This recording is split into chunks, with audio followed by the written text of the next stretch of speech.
Hello students, मेरा नाम है उमर शान और आप देख रहे हैं मेरा यूट्यूब चैनल। आज मैं आपके सामने पढ़ाने वाला हूँ एक्सरसाइज नंबर 5.1।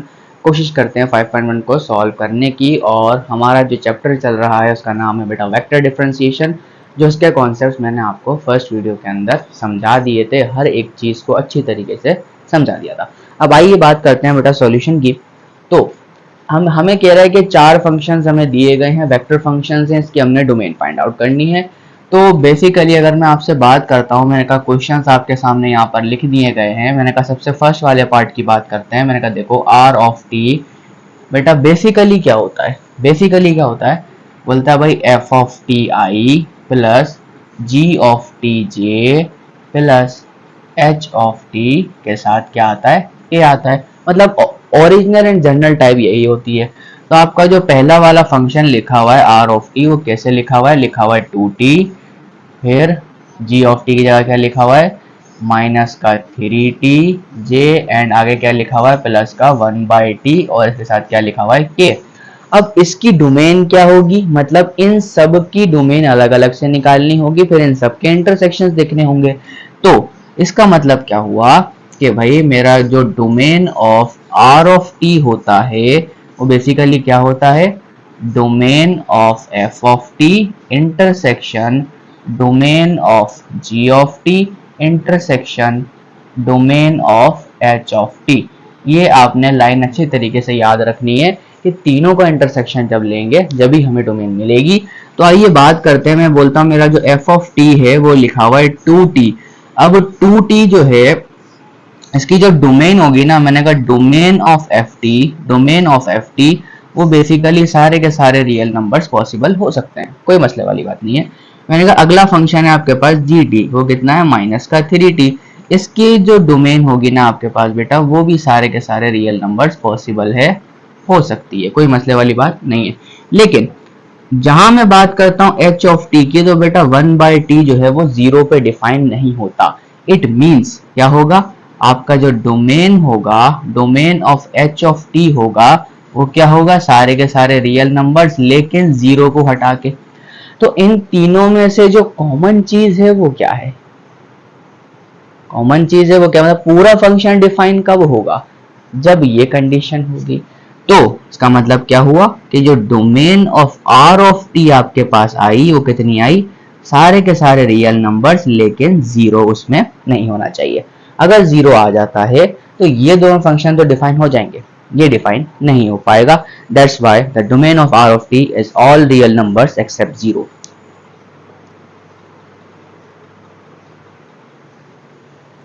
उम्मीद करता हूं आपको यहां तक समझ में आया होगा कि किस तरीके से मैंने बात की है।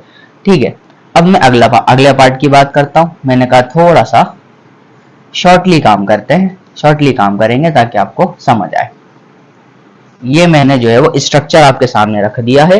अब हम सिर्फ फाइंड आउट करते हैं। देखो R of T second question में क्या दिया हुआ है बेटा, साइन टी आई, फिर इसके बाद क्या दे रखा है, कॉस टी जे, फिर आगे क्या दे रखा है बेटा, टेंजेंट टी के साथ के, ये दे रखा है ना।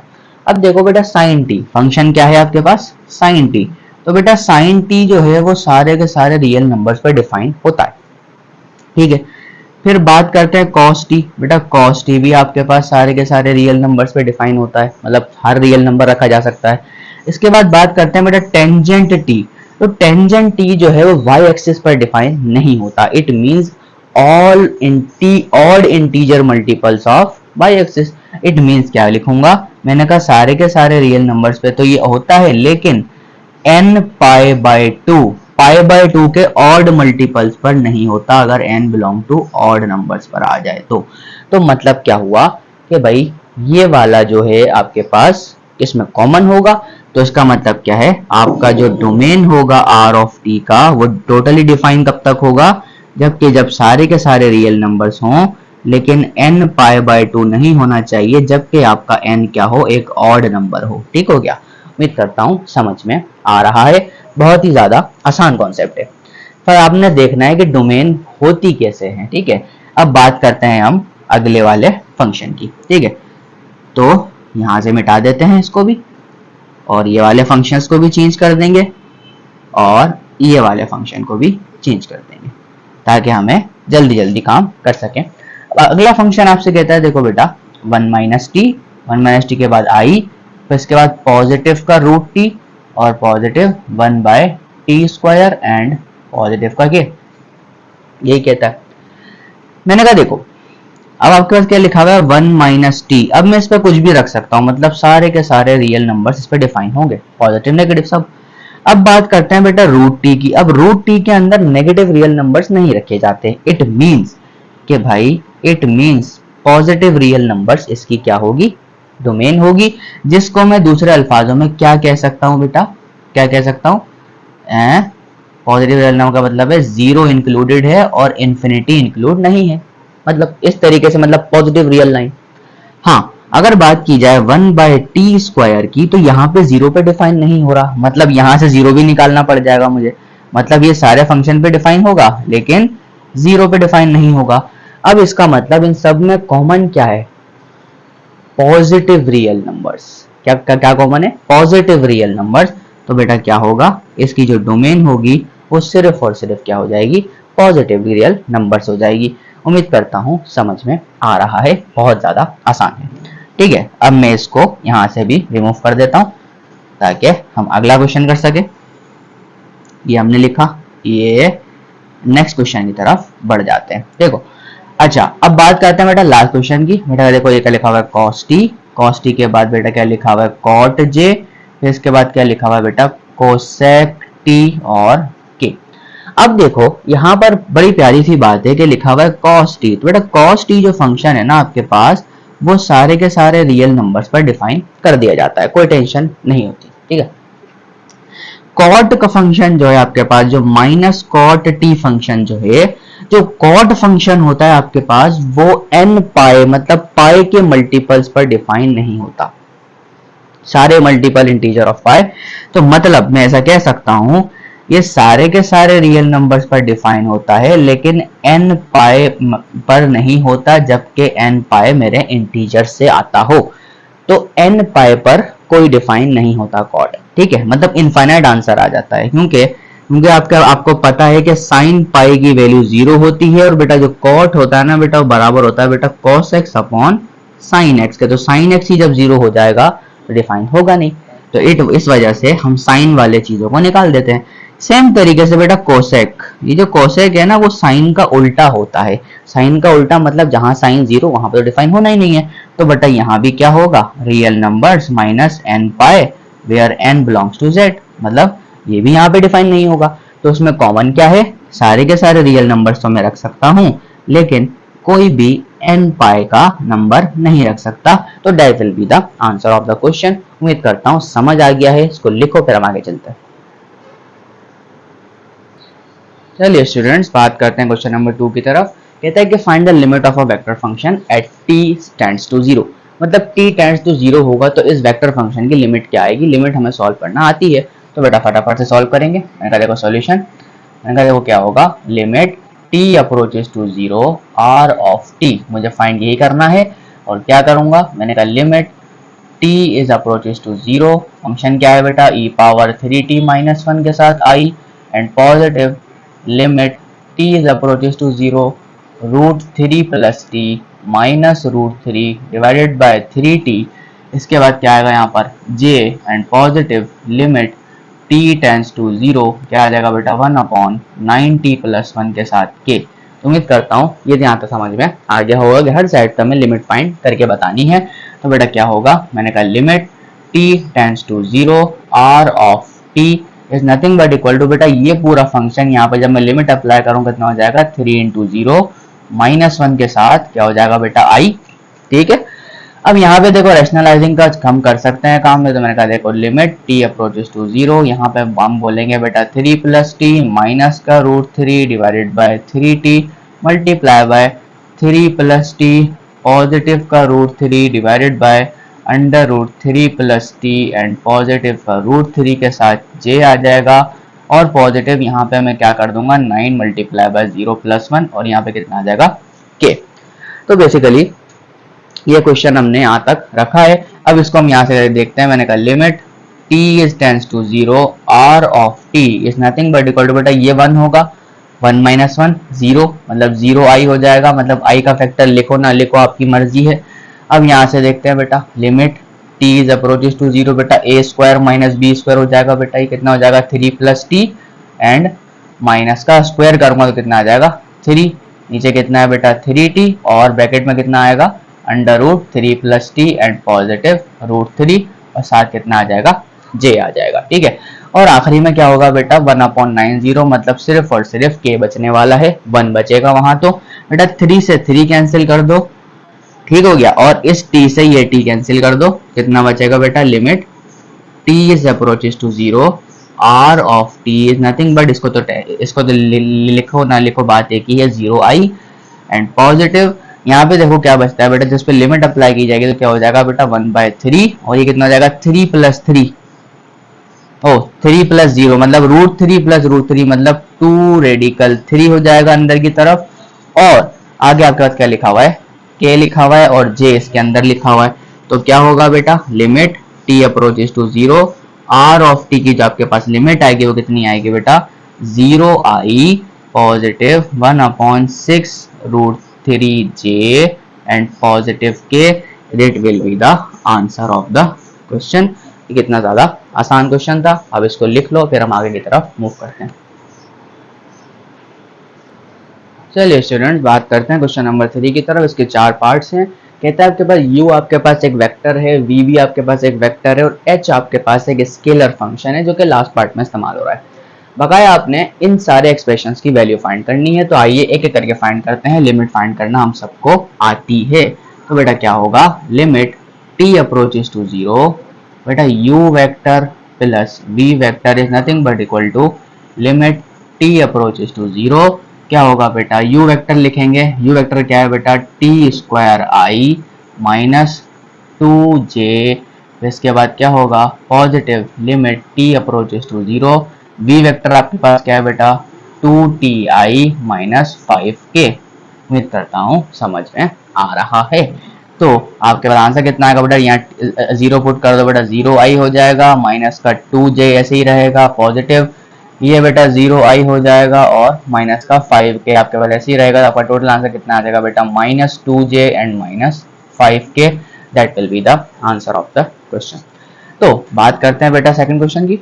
सेकंड क्वेश्चन बोलता है बेटा मल्टीप्लाई कर दो, मैंने कहा बोलता है limit t is approaches to 1, और बेटा u वेक्टर और v वेक्टर की मल्टीप्लिकेशन कर दो। शायद मैं आपको ये बात बता भी चुका हूँ कि दोनों लिमिट्स अलग अलग पॉसिबिलिटी हो जाती हैं, तो हम एक काम भी कर सकते हैं। मैंने कहा limit t is approaches to 1, 1 लिखा हुआ बेटा, यहाँ पर u v का प्रोडक्ट लेना है, मतलब ये आपके पास u वेक्टर कौन सा है बेटा t square i minus 2j, multiply में मैं इसके साथ लिमिट अलग से रख सकता हूँ बेटा t अप्रोच 1, कितना जाएगा बेटा 2ti माइनस का 5k। तो बेटा यहाँ और से देखना 1 पुट करो बेटा कितना हो जाएगा i माइनस 2j, ये एक अलग वेक्टर बना, डॉट प्रोडक्ट करना है बेटा दोनों के बीच में, और ये कितना हो जाएगा बेटा 2i और माइनस का 5k। अब देखो आपको एक बात मालूम होनी चाहिए कि i डॉट i 1 होता है, j डॉट j 1 होता है, k डॉट k 1 होता है, और बकाया अगर अल्टरनेट होते हैं तो आंसर 0 आता है। तो मतलब क्या हुआ, यहाँ पर j है यहाँ पर j नहीं है 0, यहाँ पर k है यहाँ पर k नहीं है 0, इट मीन्स कि i और i को मल्टीप्लाई करके कितना हो जाएगा i multiply by 2i, i dot i बेटा कितना होता है 1 होता है, मतलब 2 मल्टीप्लाई बाय 1, आंसर कितना आएगा 2 आ जाएगा। उम्मीद करता हूँ समझ में आ रहा है। अब बात करते हैं चौथे पार्ट की। बेटा थर्ड पार्ट में क्रॉस प्रोडक्ट है, इसको मिटाकर सॉल्व करेंगे। बेटा थर्ड पार्ट आपसे कहता है बेटा limit t is approaches to 5, h के साथ मल्टीप्लाई करा आपने अपना u वेक्टर, तो बेटा क्या होगा, तो गौर से देखते जाओ। मैंने कहा limit t approaches to 5, h आपके पास क्या है बेटा जरा गौर से बताना कितना है 3 इंटू टी, और इसके अंदर आपके पास एक क्या बोल रहा है u से मल्टीप्लाई करना है, मतलब u वेक्टर कौन सा है t का स्क्वायर i माइनस का 2j। उम्मीद करता हूँ यहाँ तक आपके समझ में आई कि ऐसे मल्टीप्लाई हमें करना है। तो 3 इज अ कांस्टेंट बेटा बाहर निकाल सकता हूँ, तो t मल्टीप्लाई करो अंदर बेटा कितना जाएगा limit t approaches to 5, t into T कितना हो जाएगा t क्यूब i माइनस का कितना हो जाएगा 2tj, ठीक हो गया। तो अब इसके अंदर मैं अगर 5 अप्लाई कर देता हूँ कितना हो जाएगा 3 मल्टीप्लाई बेटा 5 का क्यूब बेटा 125 होता है। उम्मीद कर समझ में आ रही होगी। 125 होता है बेटा, 125 के साथ में क्या लगा दूंगा, आई लगा दूंगा, माइनस कितना हो जाएगा 2 इंटू 5 बेटा 10 हो जाएगा। फाइनल आंसर कितना आएगा बेटा 125 एंड 125 कितना होता है 250। 250 को दोबारा करेंगे कितना जाएगा बेटा 375 आई एंड माइनस का 2 5 10 और 10 3 30 जे, कितना हो जाएगा 30 जे। तो ये आपका आंसर हो जाएगा। अब हम लास्ट पार्ट को देखते हैं कि लास्ट पार्ट आपसे क्या कहता है। बहुत ज्यादा आसान बात कह रहा है वो, तो क्या बोल रहा है क्रॉस प्रोडक्ट निकाल के बता दो। तो क्रॉस प्रोडक्ट निकालना तो हमारे बाएं हाथ का खेल होता है। तो बेटा क्रॉस प्रोडक्ट क्या कहता है, यहाँ से बोल, अच्छा मैं इसी को यहीं से सॉल्व करता हूँ पार्ट नंबर 3 को। बेटा याद रखना ये वाला पार्ट है। तो u को क्रॉस लेना है v के साथ और लिमिट क्या है 1। बेटा लिमिट t अप्रोचेस टू 1 और बेटा u क्या है आपके पास t स्क्वायर i माइनस का 2j और क्रॉस लेना है किसके साथ v के साथ। v कितना कहता है बेटा 2i और माइनस का 5k। मतलब इन दोनों वेक्टर्स के दरमियान आपने क्या लेना है बेटा क्रॉस प्रोडक्ट लेना है। तो क्रॉस प्रोडक्ट लेने के बाद ही लिमिट अप्लाई की जाएगी। तो बेटा पहले क्रॉस प्रोडक्ट ले लेते हैं। तो एक काम करो, मैंने कहा हमसे क्या रहा है कि बेटा u क्रॉस v निकालो। तो u क्रॉस v आपके पास कैसे निकलता है, शुरू में हम i रखते हैं, फिर j रखते हैं, फिर k रखते हैं। उम्मीद करता हूँ समझ आ रहा है। बेटा इसमें आपके पास i वाला फैक्टर है कितना t स्क्वायर, ठीक है। फिर इसके बाद देख लो j वाला फैक्टर है -2 और k इसमें नहीं है तो 0 आ जाएगा। यहाँ पे भी कितना है 2t और k वाला फैक्टर है यहाँ पे -5 और j का फैक्टर कितना है 0। अब इसका डिटरमिनेंट फाइंड कर लेते हैं बेटा। तो क्या होगा बेटा limit t is approaches to 1। अब इसका डिटरमिनेंट निकाल लेता हूँ यहाँ पर मैं। बेटा i को यहाँ पे रिमूव कर देंगे, इसको छोड़ दो, इसको छोड़ दो बेटा -2 -5 0 एंड देन 0 कितना हो जाएगा बेटा माइनस का j। इसको छोड़ो बेटा t square 2t 0 and minus का 5। इसको छोड़ दो और इसको छोड़ दो, बकाया जो बचे वो लिख लेना, ठीक है। इसके बाद क्या आएगा पॉजिटिव का k। इसको छोड़ो कितना बचेगा बेटा t स्क्वायर माइनस का 2 2t एंड 0। ये आपके पास क्या निकल गया डिटरमिनेंट आ गया। अब इस डिटरमिनेंट को फर्दर सॉल्व करते हैं, मल्टीप्लिकेशन करते हैं, क्योंकि डिटरमिनेंट हमें बचपन से सॉल्व करना सीखा हुआ है। 2 5 10 कितना हो जाएगा बेटा 10i हो जाएगा माइनस का j, या फिर j को साइड में लिख देते हैं। ये हो जाएगा आपके पास ब्रैकेट में लिखेंगे बेटा माइनस का 5t स्क्वायर माइनस का 5t स्क्वायर और ये हो जाएगा 0, तो इसके साथ लिख देंगे हम j। मैं करता हूँ समझ आ रहा है।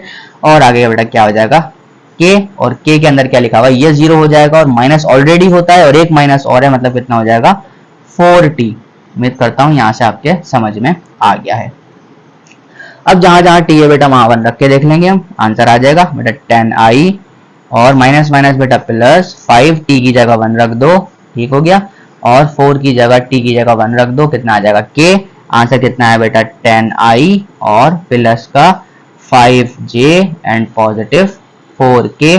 तो that will be the cross product of the question. उम्मीद करता हूँ समझ आ गया होगा, बहुत ही ज्यादा इजी था। इसको लिखो फिर अगले क्वेश्चन की तरफ बढ़ते हैं। चलिए स्टूडेंट्स आगे की तरफ बढ़ते हैं।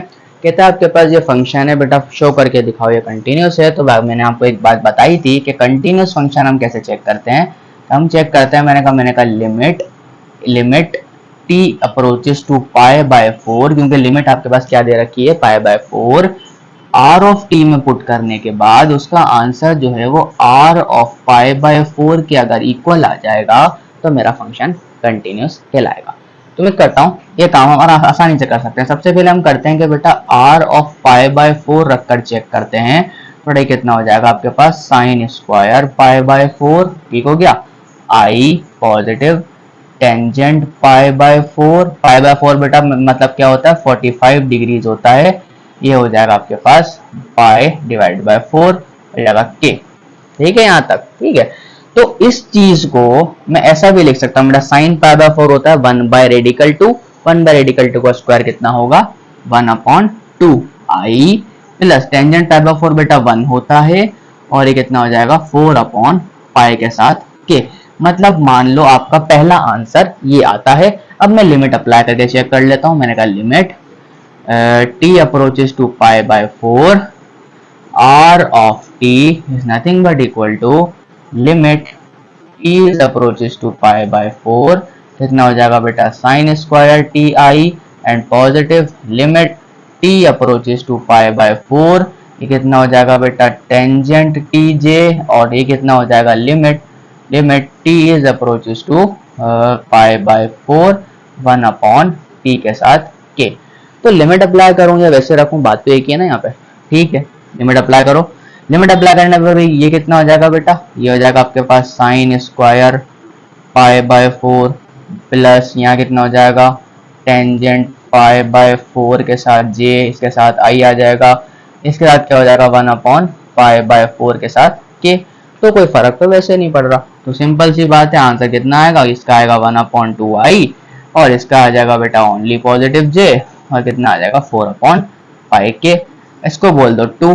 तो बेटा फ्रॉम 1 एंड 2 दोनों को देखा जाएगा, तो बेटा limit t is approaches to pi by 4, r of t is nothing but equal to beta r of pi by 4, hence r of t is continuous। क्या होगा बेटा continuous होगा कहाँ पर, at t is equal to pi by 4 पर। तो बेटा ये आसान सा क्वेश्चन था, सिंपल सा क्वेश्चन था। अब हम क्वेश्चन नंबर 5 की तरफ बढ़ते हैं, टोटल 6 क्वेश्चन से खत्म करके छोड़ेंगे आज। तो चलिए स्टूडेंट्स आगे की तरफ बढ़ते हैं। अब आपके पास एक और फंक्शन देख के कह रहा है कि बेटा कंटिन्यूस है जब t अप्रोच कर रहा है इनफाइनाइट को, ये बात याद रखनी है। अगर इक्वल टू इनफाइनाइट होगा तो बात अलग हो जाती है, ठीक है। तो बात करेंगे कि हमारे पास क्या होना चाहिए कि limit t is approaches to infinite r of t का जो रिजल्ट आना चाहिए बेटा वो कितना आना चाहिए, r ऑफ इनफाइनाइट आना चाहिए। r ऑफ इनफाइनाइट में यहाँ पर शो करने के लिए लिख रहा हूँ, लेकिन ये जो इनफाइनाइट है बेटा वो क्या कर रहा है, अप्रोच कर रहा है। क्वेश्चन में भी लिखा हुआ है, इससे पिछले क्वेश्चन में आपका लिखा हुआ था t is equal to pi by 4, तो लेकिन यहाँ पे लिखा हुआ अप्रोच है। तो अप्रोचिंग बात करेंगे तो बेटा r ऑफ इनफाइनाइट का मकसद क्या होगा, 2 over infinite into I and positive, अच्छा टी क्यूब। अब यहाँ पर आप देख सकते हो, अगर मैं इसमें से टी क्यूब को कॉमन निकाल लेता, अगर मान लो मैं अगर इसको r ऑफ इनफाइनाइट को थोड़ा सा सिंप्लीफाई करके भी लिख लेता हूँ, मैंने कहा 2 बाई टी, यहाँ से देखो बेटा टी क्यूब कॉमन लेता हूँ, टी क्यूब जे, यहाँ से कितना आएगा टी क्यूब कॉमन, क्या बचेगा 2 माइनस 5 बाय टी क्यूब, और प्लस का ई पावर माइनस टी के साथ के। तो टी क्यूब से टी क्यूब कैंसिल हो जाएगा बेटा, यहाँ पर इनफाइनाइट पुट करोगे तो आंसर क्या आएगा, 0 आएगा। तो अगर आपसे कहा जाए कि r ऑफ इनफाइनाइट रखो, कितना हो जाएगा बेटा 2 ओवर इनफाइनाइट आई, कितना हो जाएगा बेटा j over 2 minus 5 by infinite का क्यूब, जिसको हम 0 मानते हैं, और e पावर माइनस इन्फिनिटी, तो बेटा बेसिकली वैसे भी 0 होता है, ठीक है। तो ये भी 0, 1/2 मतलब क्या हुआ कि आपका r ऑफ इनफाइनाइट का आंसर कितना आया बेटा, ओनली j अपॉन 2, कितना आया j बाय 2। तो ये भी 0, ये भी 0, ये भी 0, क्या बता ओनली 1/2। अब हम जरा लिमिट अप्लाई करके देख लेते हैं। मैंने कहा limit t is approaches to infinite r of t। अब मैं इस फंक्शन को ऐसा भी लिख सकता हूँ, बिल्कुल ऐसा जैसे मैंने ऊपर लिखा है। तो यहाँ पे देख सकता हूँ मैंने कितना हो जाएगा, limit t approaches to infinite 2 by T के साथ i एंड पॉजिटिव, इसको मैं इस तरह से लिख लेता हूँ। मैंने कहा 1 अपॉन 2 माइनस 5 अपॉन टी का क्यूब, साथ में j, और इसमें क्या लगा दूंगा, limit t approaches to infinite, और लास्ट में क्या हो जाएगा बेटा, limit t approach to infinite e power minus T, और साथ क्या आ जाएगा k। तो बेटा ये भी 0 इनफाइनाइट रखने पर, भाई ये भी 1/2, और वो रखने पर वैसे भी 0, मतलब क्या होगा, limit t approaches to infinite r of t is nothing but equal to 0 i, और 1 पॉजिटिव 1/2 j, और यहाँ पे भी 0 के, कितना आ जाएगा बेटा, इसका मतलब साफ है कि लिमिट आपकी जो है क्या कहते हैं, t approaches to infinite r of t जो है बेटा वो इक्वल है आपके पास r ऑफ इनफाइनाइट के।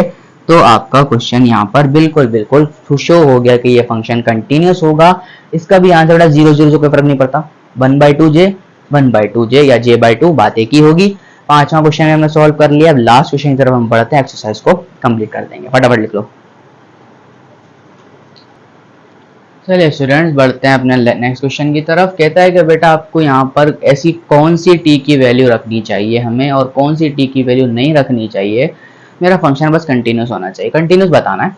तो सबसे पहले आप देखो, आपके पास एक फंक्शन है एफ ऑफ टी जो कि लिखा हुआ है ln t प्लस 3। अब एफ ऑफ टी की अगर मैं डोमेन निकालना चाहूँ, ऑब्वियसली बात है मैं डोमेन ही फाइंड करनी है। तो t प्लस 3 जो है आपके पास लॉग फंक्शन में जो अंदर की चीज होती है वो हमेशा हमेशा 0 से बड़ी होनी चाहिए। इट मीन्स मैं एक बात कह सकता हूँ कि भाई मेरा जो t प्लस 3 है वो हमेशा 0 से बड़ा होना चाहिए। ठीक है, तो 3 को वहां लेके चलो, कितना हो जाएगा, t इज ग्रेटर देन -3, हमेशा t जो है वो -3 से बड़ा होना चाहिए। ठीक है, बात करते हैं g ऑफ t की। g ऑफ t कहता है बेटा 1/t-1। यहाँ पे साफ सा नजर आ रहा है कि t को कभी भी 1 नहीं होना चाहिए, क्योंकि 1 होगा तो अनडिफाइन हो जाएगा, बाकी तो कंटिन्यूस है। ठीक है, अब बात करते हैं h ऑफ t की। h ऑफ t आपसे क्या कहता है, h ऑफ t मैं थर्ड फंक्शन को मानता हूँ, मैंने कहा t प्लस 2 और t स्क्वायर -4। अब यहाँ पे भी आपको साफ नजर आ रहा है कि t अगर प्लस का 2 होगा या माइनस का 2 होगा जब भी डिफाइन नहीं होगा, मतलब नीचे वाली चीज 0 होगी। मतलब मैं अगर ऐसे बोलूँ, अगर ये चीज 0 हो जाए तो फंक्शन डिफाइन नहीं होगा। It means T square equal to 4 and T is equal to +-2, मतलब आपका टी ये भी नहीं होना चाहिए। तो साफ सी बात अगर आपको बताऊं कि भाई आपका जो टी है ना वो बिलोंग करना चाहिए, टी आपका बिलोंग करना चाहिए, मान लो मैं ऐसे लिखता हूं कि आपका जो है वो टी जो है वो हमेशा -3 से बड़ा होना चाहिए, टी जो है वो कभी भी 1 नहीं होना चाहिए, टी जो है वो कभी भी +-2 नहीं होना चाहिए, और बकाया टी आपके पास सारे के सारे रियल नंबर से बिलोंग कर सकता है, अदरवाइज इन सारी चीजों से बिलोंग नहीं करेगा। ठीक है, तो इस तरीके से हम इसका आंसर लिख सकते हैं। तो आपका टी जो है वो इन सारी चीजों के अंदर से आ सकता है। उम्मीद करता हूँ समझ में आ रही है। तो हम इसका लास्ट पार्ट करते हैं, बल्कि नहीं, लास्ट पार्ट आपका होमवर्क है, आप मुझे खुद करके दिखाइएगा कमेंट बॉक्स में। लास्ट पार्ट आपसे कहता है कि आपका जो आर ऑफ टी है वो है बेटा 1/3t+1 के साथ j और 1/t के साथ k। तो इस फंक्शन की आपने मुझे बतानी है कि बेटा कौन सी वैल्यूज t की मुझे एक्सक्लूड करनी होंगी, कौन सी इंक्लूड करनी होंगी। फंक्शन मेरा कंटिन्यूस होगा, और एक क्वेश्चन मैंने आपको हार्ड वाला करके दिखा भी दिया। उम्मीद करता हूँ समझ में आ गया है। आज हमारा 5.1 जो एक्सरसाइज था वो टोटली कंप्लीट हो चुका है। उम्मीद करता हूँ समझ में भी आया होगा। आप मेरी वीडियो को लाइक करें, सब्सक्राइब करें, शेयर करें, ताकि और भी अच्छी तरीके से आपको मैं वीडियो शेयर करता रहूँ। तब तक के लिए अल्लाह हाफिज़, मिलते हैं आपके साथ नेक्स्ट लेक्चर में। Bye bye. ऐसी तैयारी करते रहिए और बने रहिए मेरे साथ। बाय बाय, अल्लाह हाफिज़।